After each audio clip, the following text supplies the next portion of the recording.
Hello, everybody, and welcome back into another post-game show here on the Hockey Writers YouTube channel, covering this Calgary Flames Edmonton Oilers series. As you can see, Jim's really happy about this one. Edmonton Oilers have won this series, moving on to the Western Conference Final after a 5-4 overtime win. Connor McDavid, who else, scores the OT winner. First one of the OT winners that's actually a guy that you expect to score. All these other guys have been defensemen and guys that don't normally score goals. So, Jim, we'll start with you. What is this game? What are your thoughts on it? And Edmonton moving on to the Western Conference Final. Well, I'm supposed to be sort of impartial, aren't I? Because I'm very you cover excited the right Oilers. So. Yeah, this was quite the hockey game. I mean, and should we be surprised? I mean, is there at any point where could anybody have predicted this? I know the last video we were talking about, we're like, oh, it'll be like 1-0. And at first, the first period, I thought, man, maybe it will be. Like, maybe there won't be a lot of goals. Everybody's playing conservative and afraid not to lose, so they're not really going for it. And the Oilers were playing. I remember I said the key to the game was to not do that, right? To play your system, to push hard, to try to win the series in 5. And they didn't do that in the first period. And then the second period was just exploded. It was just like, I don't know how many goals it was, like 7 in the second. And then, but in a matter of like 8 minutes, it was crazy. Like it was just the most insane thing. And then the third period was like a total shutdown period, and they wound up going overtime. So it was all over the place. And I was telling you guys, I was joking. My emotional roller coaster everywhere. I said, my daughter's filming me. I'm going to probably be on the internet wearing a bike helmet at some point because I'm running around my house afraid to fall over. Like, it was just crazy. It was the weirdest game, but great for Oilers fans. Probably Calgary deserved a better fate here. Yeah. But Oilers fans will take it nonetheless, and they'll get to move on. And maybe play Colorado or St. Louis. We'll see, because that series could go well. Yeah, and that, well, I mean, what do you expect? This series has had everything under the sun except for a 1-0 game, and now it went to overtime. So we've basically seen everything that we can in this series. Too bad it didn't go 7. We couldn't see more. Just for fans' perspective, just hockey fans' perspective, because this series was really exciting to watch. Mariah, we'll go to you. And the Flames, like Jim said, probably deserved a better fate in this one. Played well enough to win. I mean, they had that 1-0 lead after the first period, scored a bunch and then had that disallowed goal by Blake Coleman, which had a whole intermission of back and forth on Hockey Night in Canada there of was it a kicking motion? Wasn't it a kicking motion? What do you think about that disallowed goal and how the Flames played in this game? Oh boy. So we were talking about it a little bit before. I normally cover the Wild, so I'm not as familiar with Calgary and I don't watch them as often, but I've watched every game of the series and I started to really enjoy watching them. And this game was the first one I really noticed they started playing like they did in the regular season. The games I saw them just shut the Wild down. It was like I wouldn't say they were at their peak, but they were close. Like, they were just like playing well in the first, shutting everything down. Second, they got some goals, but of course they let Edmonton back in. It was crazy entertaining. And then the disallowed goal, I'm gonna probably make some Calgary fans angry, but I actually kind of agreed with it. I was 50-50. I was like, I could see where they call it a goal, but I could also mainly see where they didn't. It wasn't I don't know how to describe it. It wasn't a full kicking motion, but at the same time, he didn't. Yeah. It was complicated, and I think that as hard as it is, they made the right call. And I just feel terrible for Markstrom. Well, when I first saw it, I'm like, how does he do a distinct kicking motion when he's falling down like that? Like, there's no way he knows what he's doing. He's getting pushed in, and then they started breaking it down. Like, I guess he did extend his leg, and it's like, I'm still on the fact that it's not a clear-cut kicking motion. No. So you go to your original call. You said it was a goal. That's a goal. So that's my opinion on it. Jim, what did you think about that disallowed goal? I was surprised it was overturned. I 100% think that Blake Coleman directed that puck in, and I think he did it on purpose. But I didn't see enough of a kicking motion there to overturn it, like you're saying. And I was really shocked. I knew Mike Smith, when he was reacting that way, he saw something. And at first I was like, And my son was the one who's like, he kicked that in. And I'm like, I don't know if he kicked that in. He's falling down. His skates are going into the net. And like, did he really kick it?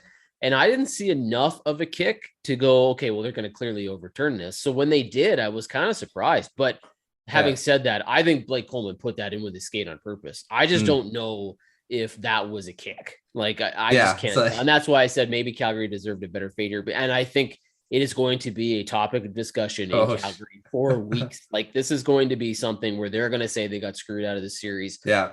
Keeping in mind, even if they win this game, it's still 3-2. But it's hard. Like, that's a tough call. I'm glad that the referee didn't actually have to make it, that he could go and say, somebody else make this call for me. And somebody did. Somebody looked at that and clearly said he kicked it. I think a lot of it was the inside of his skate. So the way he was, like you said, it's not distinct, but it's enough that they think it was kicked. Well, Kevin Bieksa was the guy in the panel who was really adamant that was a kicking motion. And what I have to Kevin Bieksa might be the guy on that panel who would know, right? Like that he would have the ability to say, I could do that if I wanted to. Yeah. I'm the guy who probably could pull that off and make it look like I wasn't. So if he's the guy that thinks that was a kick, to me, how do you say, okay, it wasn't? Like, he would know, right? So that's why I'm going, okay. Yeah, it's funny how he brought that tweet up by Brendan Morrison, and Morrison he's the same type. He says it's not possible, so I don't know. And then he says, but Morrison was one of the worst soccer players in our locker room, so how would he know, right? Like, it's so funny. That's just the war. But that's going to be a really hot debate in Calgary for a long time. Yeah, it's funny how he brought up Morrison, because I had flashbacks to the Canucks went to a three overtime game against Calgary, and they were going to get eliminated if they didn't win. And Morrison was the guy that scored the overtime winner. So it's like, it's just funny how his name got brought up after I was kind of thinking about the same thing. So this series was just, like I say, it had everything. So, I mean, now we have a disallowed goal controversy thing to talk about. It's a bad goal from the other blue line. I mean, pick something, and this series had it. So the only thing it didn't have was a shutout, but it almost did. It almost did. Yeah. So I mean, it wasn't a goaltender's series by any means. I mean, both goalies let in 3+ goals a few times. So this series was back and forth. It was a 5-gamer, but it felt like there was a 7 games worth of goals in this series. So, I mean, looking ahead to, I mean, the Flames are going to be looking at this, for a while, of why they couldn't get through this series. But looking ahead, Jim, to either the Avalanche, probably going to be the Avalanche, but the Blues could still pull this out. Who is the best matchup for the Oilers in the next round? It depends on what you're talking about. If you're talking about entertainment value, or if you're talking about the winning, chances of winning first, and then we'll go entertainment value. You know what? Surprisingly, maybe Colorado.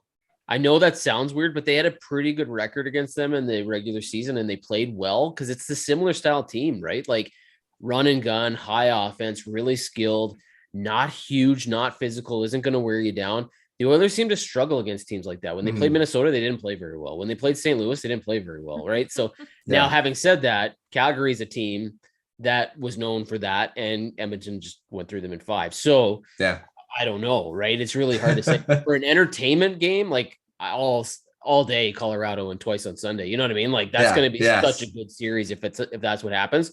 But I think that it would be a tough matchup for Edmonton and St. Louis, because I think St. Louis plays that forward-checking, grind you down kind of hockey game, which doesn't really suit the Oilers very well. So, but had that said, the Oilers are they've elevated, right? They've figured out a way to sort of get over that hump they were never able to get over before. And so I'm not writing anything off at this point. Yeah, they're on a roll. I think they legitimately could beat anybody, but I would like to see Colorado. I think that series would be hell entertaining. Well, like Mariah, we talked on the podcast this morning about a Connor McDavid versus Nathan McKinnon matchup. Like, what that'd be insane. The speed of those two guys, probably the two of the fastest forwards in the NHL, and up against each other. Like you said, I wouldn't want to be the goaltenders in that series, or the defenseman for that matter. So, Mariah, let's go back to this game and looking at the Flames, and they had their guys going. You had Backlund, Mangiapane scored, Goudreau stepped up and scored. So it's not like you could say, well, their stars didn't come to play in this game. What do you think of how they played? And then looking ahead to the offseason, does Goudreau come back to Calgary?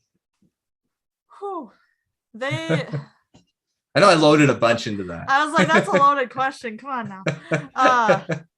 I think I want to say they threw their everything at Edmonton in this game, but I know they had another level they could have reached. They just couldn't get there. They started out strong. They looked great. Edmonton got a couple of quick goals and got in the Flames' heads a little bit, and they weren't. It just stinks. I'm still trying to process the whole thing, and they have a lot of potential. I'm trying to look at their contracts and they have a lot of people that need to be re-signed, it looks like, as I look at that. So a little bit different situation than the Wild are in. But I think if he can, like I said, I'm not as familiar. If Goudreau can get the money he wants from Calgary, I don't know kind of what he's looking for, obviously, but he's a very skilled player, deserves to get higher end. I could see him coming back because this team does have a lot of potential, and Markstrom's a very strong goalie, and he just kind of obviously struggled against Edmonton. But if they weren't against Edmonton, they might make past this. And he's been with the Flames his whole career, right? I don't see him leaving. Because like I said, they have a lot of potential. They played outstanding during the regular season. I think they can be back next season. Well, the team is a really strong. This series was it seemed like they kind of fell apart from their systems, and most of their identity throughout the regular season was solid defensively, and they just looked at times like the first period, like you said, was the Flames at their best. I think. They limited the Oilers to not many chances. I think the shots were really low at the end of the period. So, they played their game, but then, opened itself up in the second, and all of a sudden it was back and forth speed, and it didn't seem like they could handle the Oilers again. So, it's interesting to see what'll happen in the offseason. That's a whole discussion. I'm sure, Flames writers are going to have a heyday now, just writing all what's going to happen with this team now. And now looking at the Oilers, Jim, again, this game saw some guys like Hyman scored again. This is third game in a row he's scored a goal. I think he has 6 goals in the series. So he stepped up. Some other guys, Darnell Nurse scored in this game. Puljujärvi got one. Some other guys, Evan Bouchard scored. So a couple defensemen. This depth is this going to be an important part of their game in this whatever team they play in the next series? Oh yeah, everyone's going to remember McDavid's goal because it was in overtime, right, and wins the series. But even he said in the interview after the game when he was talking to Scott Oak, he's like, I was bad all game. And Scott had said, he's like, well, you were relatively quiet. He's like, no, I was bad all game.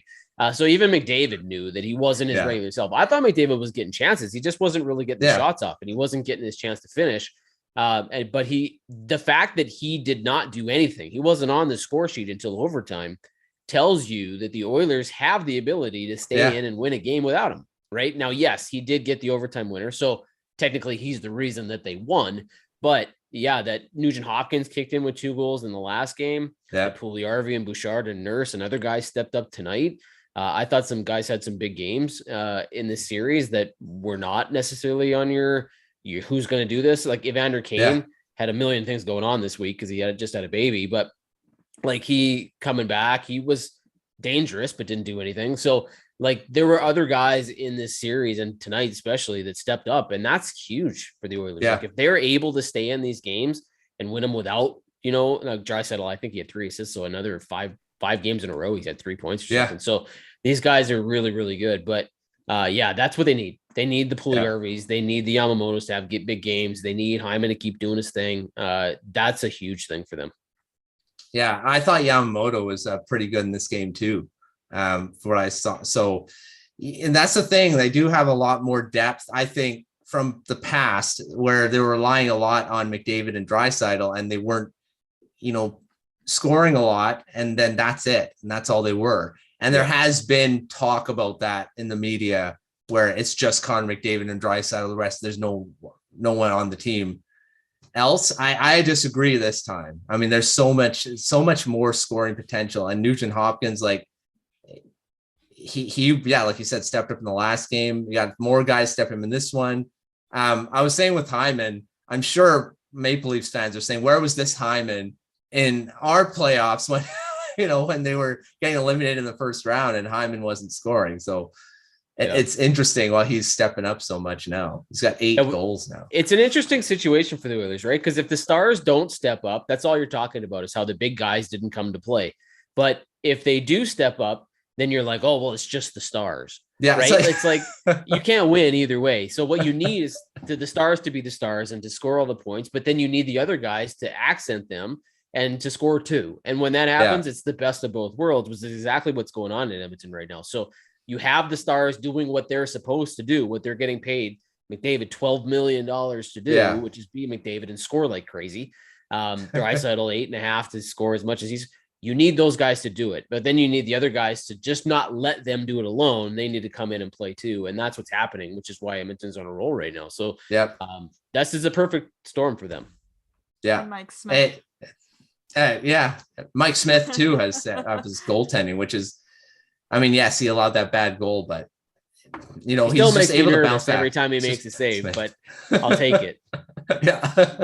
He just has to play solid enough to win. So, I mean, it's not like I always look back at like the Detroit Red Wings and, teams like that, they didn't have the superstar goaltender. Manny Legacy wasn't a superstar goaltender. He just made the saves when he needed to. So, and that's what Mike Smith's got to do for this team because they have enough scoring to if he has a bad game, they can still outscore the team to win. So, is it a coincidence that they had the same GM? That's right. Right. Detroit had Ken Hall and the Oilers have Ken Hall. And this is the thing. This is a Ken Holland specialty. That's very true. I didn't even think about that. But yeah, I mean, this series was the best. I mean, I don't know. I'm sad it's ended, but we may have another one coming up that's just gonna be just as good or better. So it's gonna be fun to see what the next step is in this in the Western Conference Final. I think it's still going to be the Avalanche. I think they're probably going to win the next game. So, but the Blues have shown that they're not going to lie down either. So we will see. But this series is over. 5 games. I didn't predict it. I thought it was 7. Going to be 7. I'm sure a lot of people thought it was going to be 6 or 7, but ends in 5. Oilers move on to the Western Conference Final. Thanks, Jim and Mariah, for coming on all these post-game shows. I'll see you, Jim, in the next series, and either Carrie or who's my person for the Blues, or Ethan will be my other other panelist on it. So we will see you in the next post-game show. Thanks, Jim. Thanks, Mariah. We will see you next time.